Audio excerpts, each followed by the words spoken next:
कृषि दर्शन कृषि दर्शन कृषि दर्शन कृषि दर्शन कृषि दर्शन कृषि दर्शन। जोहार। कृषि दर्शन कार्यक्रम में सभी किसान भाई बहनों का बहुत बहुत स्वागत है। कार्यक्रम की शुरुआत हो चुकी है। आइए सबसे पहले देखते हैं कृषि समाचार। नमस्कार, कृषि समाचार में आपका स्वागत है। मैं हूं आपके साथ गौतम। आइए देखते हैं आज कृषि समाचार में क्या है खास। केसीसी पर एक दिवसीय राज्य स्तरीय कार्यशाला का आयोजन। बकरियों को बीपीआर रोग से बचाने के लिए दिलाएं टीका और राई के बेहतर उत्पादन के लिए लगाएं उन्नत प्रभेद शिवानी। और अब समाचार विस्तार से।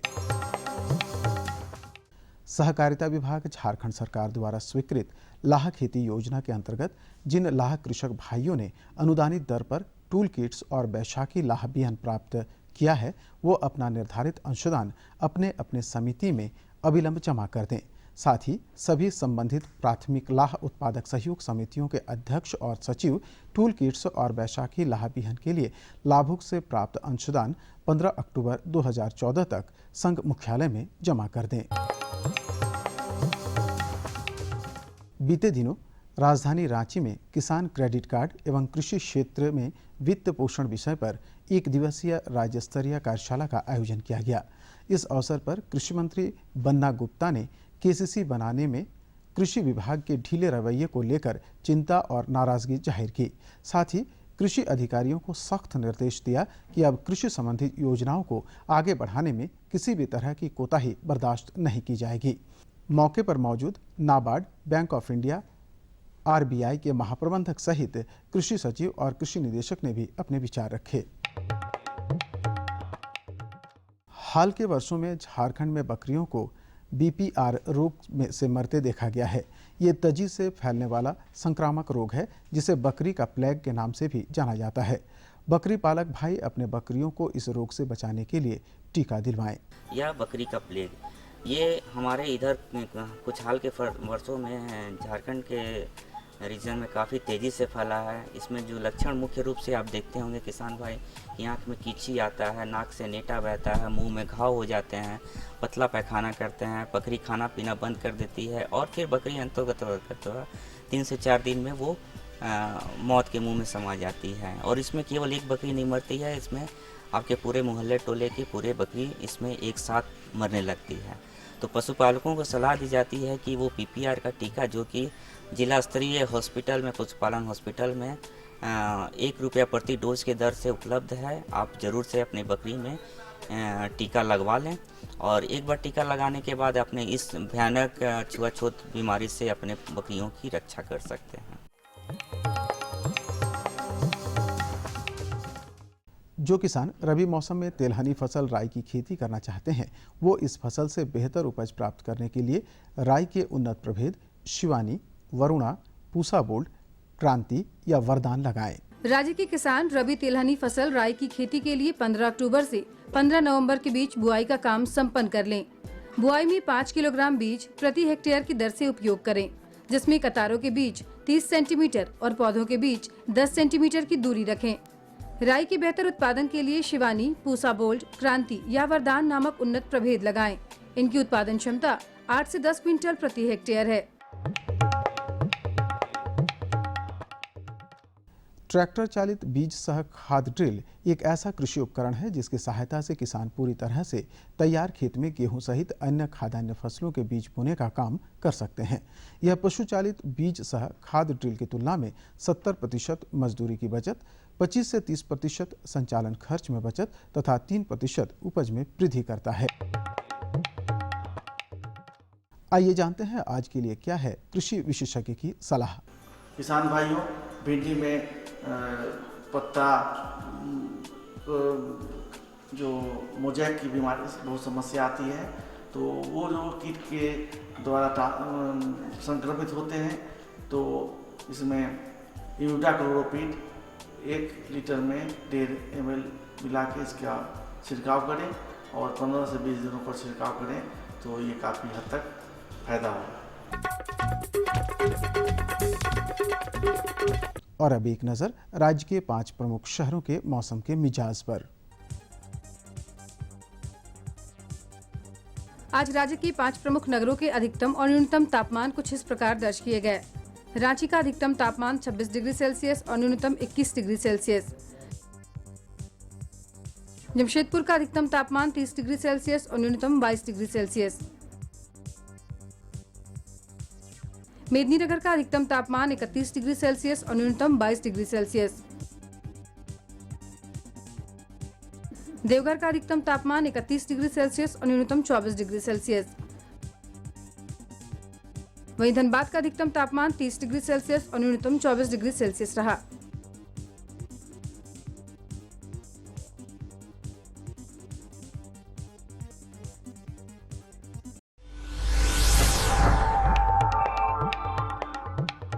और अब मंडी भाव में आइए नजर डालते हैं अनाजों के भाव पर। आज कृषि उत्पाद बाजार समिति पंडरा रांची में विभिन्न खाद्यान्नों के थोक भाव कुछ इस प्रकार दर्ज किए गए।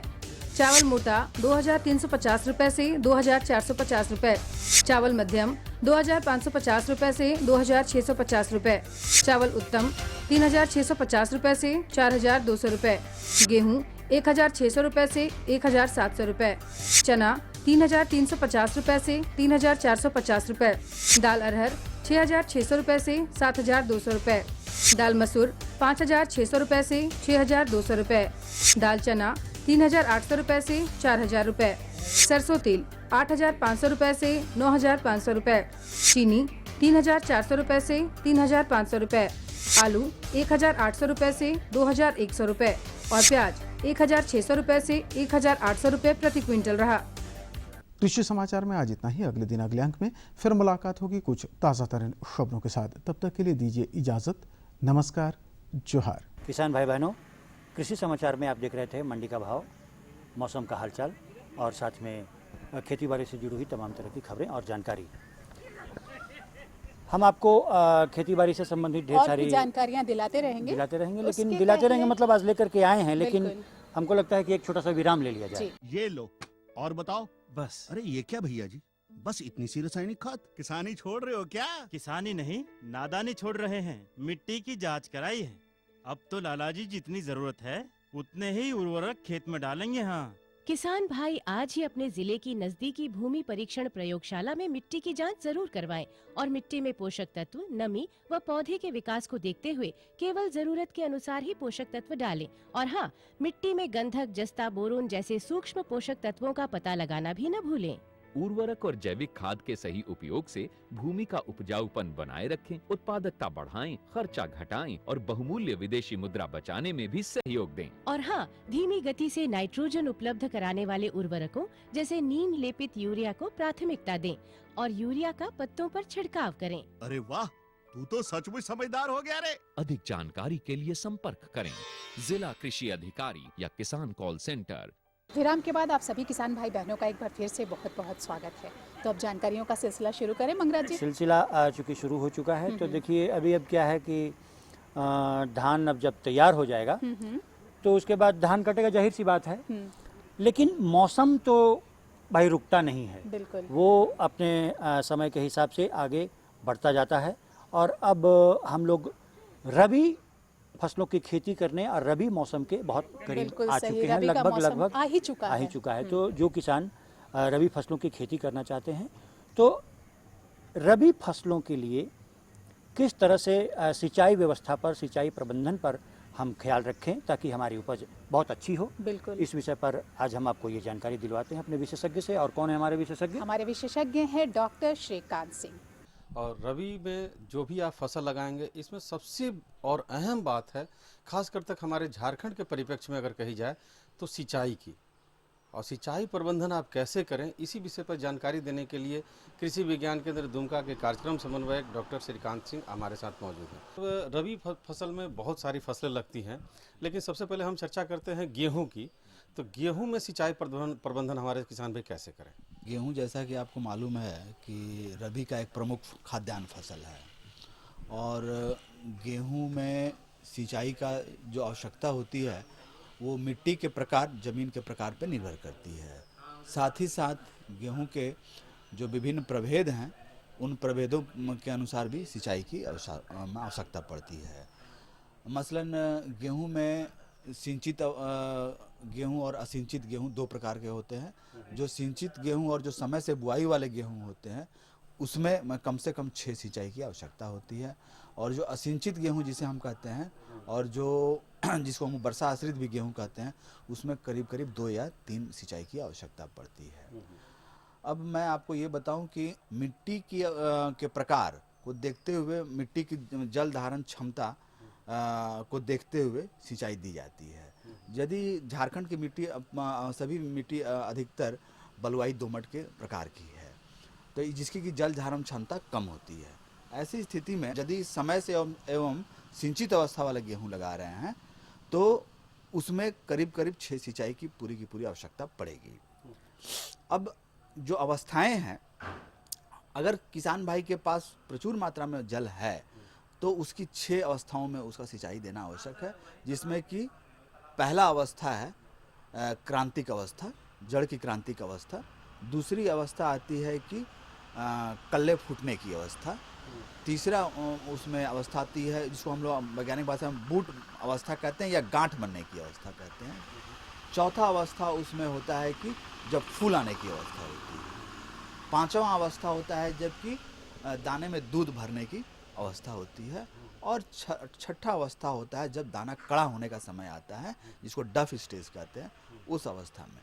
तो इस प्रकार से ये 6 अवस्थाओं में पानी की आवश्यकता पड़ती है। और जो पहली अवस्था है यानी कि क्रांतिक जड़ की अवस्था, वो अमूमन 20-21 दिन में आ जाती है। इसीलिए किसी भी प्रकार का वैरायटी या प्रभेद हो गेहूं का, उसमें पहला पानी तो 20 से 21 दिन में देना आवश्यक है। डॉक्टर साहब, ये तो गेहूं की बात हो गई। खासकर तक अगर हम झारखंड के परिप्रेक्ष्य में अगर बात करें तो बिल्कुल ही यहाँ पानी की अभाव है। तो हमारे किसान भाई, ऐसा कोई साधन है जिससे कम पानी में ज़्यादा उत्पादन ले सके?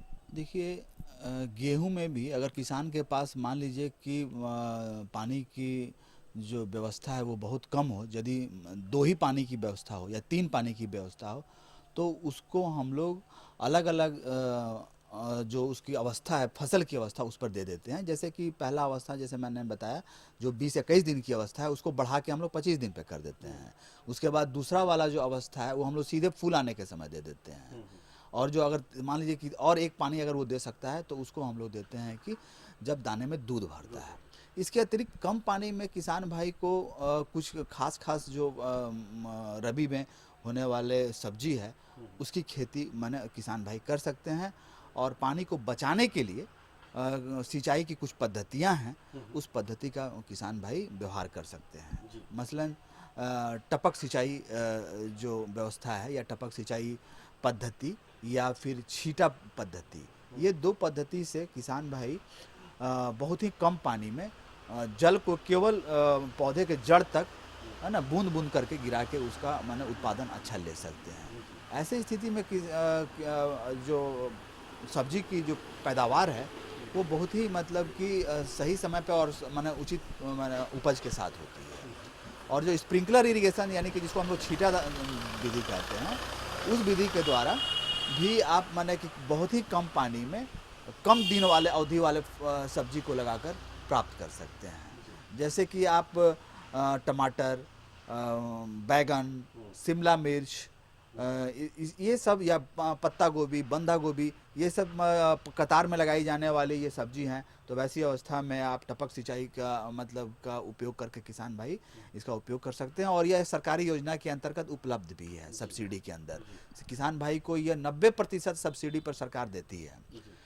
केवल उसमें ज़रूरत होती है कि थोड़ा सा उसका वो प्रशिक्षण प्राप्त कर लें कृषि विज्ञान केंद्र से या किसी भी मतलब कृषि विश्वविद्यालय या अन्य जगहों से, तब वो ऐसी अवस्था में कम पानी में भी वो सब्जी की अच्छा उपज वो ले सकते हैं। डॉक्टर साहब, अभी आपने बताया कि बिल्कुल जो कतार में लगाई जाती है, तो कतार में और मेड़ जैसा बना के तो आलू भी लगाया जाता है, तो क्या आलू में टपक विधि की संभावनाएं बनती है? देखिए, आलू एक ऐसा फसल है जिसमें कि प्रचुर मात्रा में पोषक तत्व यानी कि उर्वरक की आवश्यकता पड़ती है और उसमें जल की भी अधिक आवश्यकता होती है। तो प्रारंभिक अवस्था में तो आप टपक सिंचाई का उसमें उपयोग नहीं कर सकते हैं, लेकिन बाद वाले अवस्था में जब उसमें एक बार उसमें माने वो पौधा अपने को स्थापित कर लेता है, उस अवस्था में आप टपक सिंचाई का उपयोग कर सकते हैं। लेकिन वहाँ पर टपक सिंचाई के अलावा आप उसमें स्प्रिंकलर जो सिंचाई है, यानी कि छींटा जो सिंचाई है, वो ज़्यादा उपयुक्त होता है आलू में। और अन्य फसलों में आप टपक सिंचाई का उपयोग बाकी अन्य फसलों में माने कर सकते हैं प्रारंभिक अवस्था से ही। इसके अतिरिक्त कम पानी यदि है और किसान अगर उसका उपज लेना चाहते हैं तो एक और कतार में एक पलवार विधि का उपयोग किया जाता है पानी को संरक्षित करने के लिए। उसमें सूखे पत्ते या पलास के पत्ते या धान का पुआल, ये सबको कतारों के बीच में सिंचाई देने के बाद डाल दिया जाता है। किसान भाई को यह जानकर आश्चर्य होगा कि इस विधि से वो कम से कम 2 या 3 सिंचाई का माने बचाव कर सकते हैं।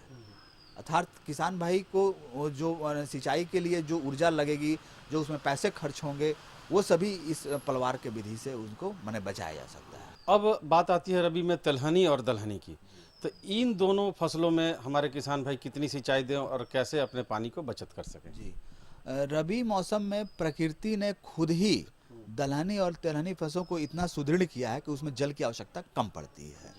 जो आवश्यकता खाद्यान्न फसलों में जितनी सिंचाई की है, उतनी आवश्यकता दलहनी और तिलहनी में नहीं है। अतः किसान भाई जो प्रमुख दलहनी फसलें हैं, मसलन की चना, मसूर या कुल्थी, ये या मटर, ऐसे फसलों में किसान भाई 2 या 3 बार केवल सिंचाई से इसका अच्छा उपज प्राप्त कर सकते हैं। और अच्छा होता है इसमें कि अगर किसान भाई के पास यदि वो स्प्रिंकलर इरिगेशन या अगर टपक सिंचाई हो तो उससे उसका उपयोग कर ले, या अगर पानी माना अगर ये व्यवस्था ना भी हो, ये पद्धति उपलब्ध नहीं भी हो, तो किसान भाई एक सही उपयुक्त समय पर क्रांतिक अवस्था पर, फसल की क्रांतिक अवस्था पर केवल मन दें। अब मसलन जैसे 20-21 दिन पे या फिर 35-40 दिन पर एक बार दे दें, तो उसमें आप माने दलहन और तिलहन दोनों का अच्छा उपज ले सकते हैं। तिलहन में विशेषकर माने ये जो नमी को प्रतिरोधी क्षमता अधिक होती है, इसीलिए तिलहन में तो एक सिंचाई से भी, खासकर जैसे कि तीसी वगैरह का जो है या सरसों में केवल 2 सिंचाई लगता है, तो उसमें आप माने उपयोग कम सिंचाई में भी कर सकते हैं। और टाण जमीन में जो आपका माने ऊपर का जमीन है, उसमें उसकी खेती कर सकते हैं। डॉक्टर साहब ने कितनी अच्छी जानकारी दी रबी फसलों में सिंचाई प्रबंधन के बारे में। डॉक्टर साहब, आप हमारे कार्यक्रम में आए, इसके लिए आपका बहुत बहुत धन्यवाद। धन्यवाद सर। वाकई जानकारी तो बहुत अच्छी थी। अब जो अगली जानकारी हम दिलाएं, उसके पहले हम ले लें अपना संदेश दिखाएं किसान भाई बहनों को। तो आइए इस विराम में हम देखते हैं जल संरक्षण पर एक महत्वपूर्ण संदेश। टपक टप टप टपक टप टप टपक टप टप टपक टप टपक टप टप टपक टप टपक टप टप टपक टप। ये टपक टप टप क्या है? ये है किसानों के जीवन में समृद्धि और खुशहाली लाने का आसान उपाय। कैसे? पानी की एक एक बूंद बचाइए, फसलों की सिंचाई के लिए टपकन विधि और स्प्रिंकलर सिस्टम अपनाइए, यानी कि टपक टप टप से खेतों में हरियाली लाइए और जीवन में खुशहाली। टपक टप टप? हाँ भाई हाँ, ये है सूक्ष्म सिंचाई पद्धति। इसमें 50% तक पानी के साथ साथ उर्वरकों की बचत होती है। वाह भाई, ये तो कमाल हो गया। एक कमाल और, वो क्या? इसके लिए सरकार द्वारा अनुदान भी मुहैया कराया जा रहा है, साथ में ऋण की सुविधा भी उपलब्ध है।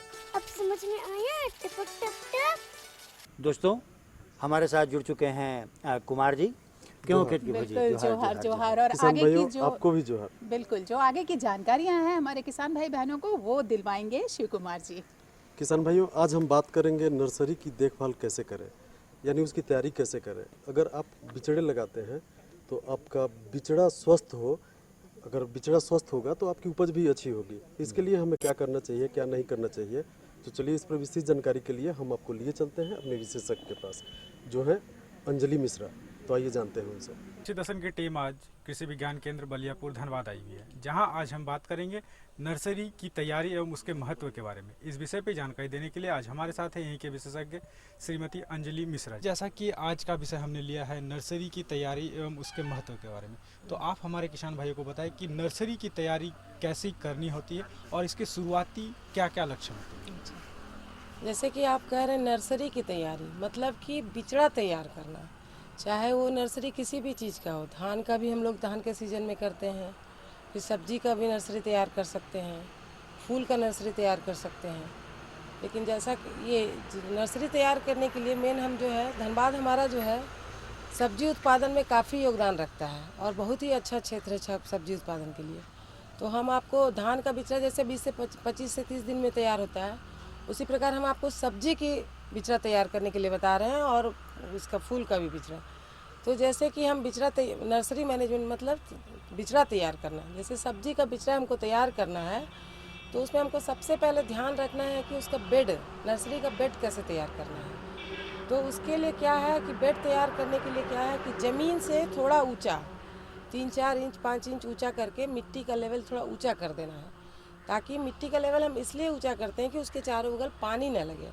पानी लगने से जो है पौधे का जो जड़ है वो गल सकता है और जो हमारा मेन मकसद है पौधे स्वस्थ नहीं होंगे, इसलिए जो है हम मिट्टी का लेवल ऊपर करते हैं सबसे पहले। और उसमें जो है मिट्टी का जब हम बिचड़ा तैयार करते हैं उसके लिए मिट्टी में है जो है हम वर्मी कंपोस्ट मिलाते हैं, मतलब केचुआ खाद मिलाते हैं या फिर जो है सड़ी हुई गोबर की खाद भी मिलाते हैं, जिससे कि उसकी मिट्टी की उर्वरा शक्ति बनी रहती है और उसमें जो पौधे नर्सरी हम तैयार करेंगे वो पुष्ट होंगे। और उसमें हमको साथ ही इसके बाद क्या करना है, फफूंदी नाशक का छिड़काव भी करना है ताकि उसमें रोग ना लगे। और ऐसा हमको बेड तैयार करना है पहले। ये तो हुआ आपका कि नर्सरी का बेड कैसे तैयार करेंगे। और फिर इसमें है कि जैसे बीजोपचार भी किया जाता है। नर्सरी बेड बनाने के पहले आप बीज का उपचार कर सकते हैं। जैसे कि बीजोपचार का अर्थ होता है बीज को आप या तो जो है फफूंदी नाशक, जीवाणुनाशक और कीटाणुनाशक के द्वारा जो है उसको उपचारित करते हैं और जिससे कि बीज के जो है क्षति होने से बच सड़न और क्षरण या फिर उसमें रोग लगने की क्षमता कम हो जाती है। इसके लिए हम बीज को उपचारित करते हैं। जैसे कि आपको मान लीजिए इसका करना है, आलू का बीज करना है, तो उसके लिए जो है डाइथेन M45 से उसको उपचारित करते हैं। जैसे भिंडी के लिए करना है तो कैप्टान से करते हैं। जैसे बैगन हुआ, हरी मिर्च है तो उसमें हम थीरम से करते हैं। और जैसे टमाटर हुआ या पत्तेदार हरी सब्जी है उसके बीज को हम थीरम से करते हैं। और इसके अलावा जो है प्याज है, सलजम है, मूली है, जो भी मतलब जो है ये सलाद वाली जो सब्जी है उसमें भी जो है उसका बीजोपचार करने के लिए हम थीरम का दवा का प्रयोग करते हैं और बीजोपचारित करके नर्सरी बेड में लगाते हैं ताकि जो है हमारा जो पौधा पूरी तरह स्वस्थ हो और उसके जो हम सब्जी का बिचड़ा लगाएंगे तो वो हमारा सब्जी अच्छा होगा। और ये बिचड़ा तैयार करना एक बहुत ही अच्छा धंधा है। सभी किसान जो है ऐसा नहीं करते कि वो बिचड़ा खुद तैयार करते हैं। बहुत किसान ऐसे हैं जो चाहते हैं कि रेडीमेड बिचड़ा हमको मिले, मतलब तैयार किया हुआ बिचड़ा मिले ताकि उनका मेहनत थोड़ा कम हो और बिचड़ा भी जिसको जानकारी नहीं है तो उनको अच्छे बिचड़ा का लाभ हो सके और अच्छा बिचड़ा का उपयोग करके वो अपने खेती में प्रयोग कर सकते हैं। किन किन सावधानियों के बारे में ध्यान रखेंगे ताकि उनको अच्छी स्वस्थ बिचड़े तैयार मिल सके? सबसे पहले तो उसको ये सावधानी रखना है कि बीज हम ज़मीन के ऊपर बना रहे हैं ना, ताकि वो गले नहीं, पानी न लगे उसमें, जिससे कि उसका जड़ गल ना पाए। और दूसरा बात है कि बीज को हम छिड़काव करते हैं फफूंदी नाशक से और यदि नहीं करेंगे तो फफूंद लगने का चांस है उसमें। और बीजोपचारित करते हैं, ये सभी सावधानियाँ ही हैं। और जैसे कि हम आजकल जो है बिचड़ा तैयार करने के लिए ये भी ट्रे भी आ रहा है, जर्मिनेटर ट्रे आ रहा है, जिसमें क्या है कि आप उसमें बीज लगा, उसमें कोकोपिट्स, आप सुने कोकोपिट्स मतलब कि नारियल का बुरादा और उसमें खाद जैसे वर्मी कंपोस्ट मिला के उसमें बिचड़ा हम तैयार करते हैं। और क्या है बिचड़ा जो है उसमें ये ध्यान रखना कि यदि बारिश का समय है तो ऊपर से पानी से बचाने के लिए जो है उसमें पॉलीथीन से ढका जाता है ताकि उसमें पानी न लग पाए। और जो है इस तरह कोकोपिट्स में जब हम तैयार करते हैं, जर्मिनेटर ट्रे में क्या करते हैं, ये अपने हाथ में है, आपको जब बारिश आया तो अंदर उठा के रख दीजिए, फिर जब आपको ज़रूरत पड़े फिर उसको बाहर ले जाइए, ताकि इसमें आपका मेहनत थोड़ा कम लगेगा। और उसमें एक बिचड़ा जैसे है, अभी हमारे धनबाद के किसान भाई जो हैं एक जैसे मिर्ची का हरी मिर्च का जो बिचड़ा हो रहा है, एक बिचड़ा 5 रुपये में तैयार करके बेच रहे हैं। इससे जो है काफ़ी उनका आमदनी बढ़ सकता है। और ये नर्सरी उत्पादन करने के लिए कोई ज़रूरी नहीं, इसमें महिला पुरुष कोई भी भाग ले सकते हैं। हमारी कृषक महिलाएं जो है नर्सरी का धंधा तैयार करके अच्छा काम कर सकती हैं। और जो इसके कई उपयोग हैं, जैसे नर्सरी का धंधा जो अभी चल रहा है ये बहुत ही अच्छा और कारगर है। जैसे महिलाएं जो है नर्सरी का धंधा करके जो है कम मेहनत, एक तो मेहनत इसमें कम है, दूसरा है कि नर्सरी का धंधा जो धनबाद है हमारा, ये बाज़ार के मामले में काफ़ी अच्छा है। और एक तो हम पहले भी हम बताए कि ये धनबाद में सब्जी की खेती के लिए धनबाद प्रमुख रूप से जाना जाता है। तो इसमें सब्जी का जो हम नर्सरी लगाएंगे, चाहे फूल का भी नर्सरी, जैसे गेंदा फूल का लगा रहे हैं, उसको तैयार करके बाज़ार में हमें बेचने में कोई दिक्कत नहीं आएगी। जैसे महिलाएं यदि मेहनत करें तो कम से कम 5,000 और ज़्यादा से ज़्यादा ये उनके मेहनत पे निर्भर करता है कि वो कितना पैसा कमा सकती हैं महीने में। मैडम, आप हमारे कृषक भाइयों को बताएं कि नर्सरी जब वो तैयार करेंगे तो उसमें क्या कीट लगते हैं और उर्वरक का अगर प्रयोग करना हो तो कैसे और कब करेंगे? जैसे बेड बना रहे हैं हम, तो उसके बाद उस समय हम उसमें उर्वरक का प्रयोग करते हैं मिट्टी में। जैसे कि उर्वरक में हम ज़्यादातर जो है उसमें वर्मी कंपोस्ट का प्रयोग करेंगे, या नहीं तो फिर सड़े हुए गले हुए जो गोबर खाद होते हैं उसको प्रयोग करेंगे। बाहरी केमिकल्स का प्रयोग नहीं करते हैं इसमें। और ये करते हैं, इससे हम आपको कीट से बचाने के लिए इसमें क्या करते हैं, फफूंदी नाशक का प्रयोग करते हैं। फफूंदी नाशक से हमारा सब्जी का जो बीज है वो उसको कंट्रोल के लिए काफ़ी है। और हम ये भी पहले बता चुके हैं, इससे तो आपका कंट्रोल हो ही जाएगा कीटाणु। और यदि आपको उससे भी अच्छा होगा कि यदि आप बीज को उपचारित कर लें, तो वहाँ ये सारे जो भी है प्रक्रिया, चाहे बीज को उपचारित करना या फफूंदी नाशक का छिड़काव करना, ये कीड़े मकोड़े से बचाने के लिए ही किया जाता है। फफूंदी नाशक का उपयोग करके हम कोई भी कीड़ा लगने से उसको बचा सकते हैं। कीटाणु नाशक भी मिलते हैं, परजीवी नाशक भी हैं, ये सभी का उपयोग करके हम कीटाणु से बचा सकते हैं। तो देखा किसान भाइयों, मैडम ने कितनी अच्छी जानकारी दी नर्सरी तैयार करने एवं उसके महत्व के बारे में। हमें आशा ही नहीं बल्कि पूर्ण विश्वास है कि मैडम के द्वारा बताई गए विधियों का आप उपयोग करेंगे एवं उसका लाभ उठाएंगे। मैडम, आप हमारे इस कार्यक्रम में इसके लिए आपका बहुत बहुत धन्यवाद। धन्यवाद। वाकई कुमार जी ने भी जो जानकारी दिलवाई वाकई काबिले तारीफ। बहुत बढ़िया कि अगर सब्जी फसल लगा रहे हैं या अनाज वर्गीय फसल लगा रहे हैं, और खासकर जब हम खेत में सीधी बुआई नहीं करके बिचड़ा तैयार करते हैं, नर्सरी लगाते हैं, पौधशाला लगाते हैं, तो हम क्या जतन करें, क्या उपाय करें ताकि वो पुष्ट हो, स्वस्थ हो, और जब हम खेत में लगाएं तो ज़्यादा से ज़्यादा उपज मिले। इस संबंध में हमारे विशेषज्ञ ने बहुत अच्छी जानकारी दी। और हमको लगता है कि अब आज के अंक का अब हमारा समय शेष होने को है, तो हम आपसे इजाज़त लें। उससे पहले बताते हैं अपना पता। आप बता रहे हैं कि हम बताएं? जी, हम बता देते हैं। हमारा पता है कृषि दर्शन, कृषि प्रकोष्ठ द्वारा केंद्र निदेशक, दूरदर्शन केंद्र, रातू रोड, रांची। हमारा पिन संख्या है 834001। इसी के साथ हमारी पूरी टीम को, कुमार जी और मंगरा भाई को, सभी को दीजिए इजाजत। जोहार।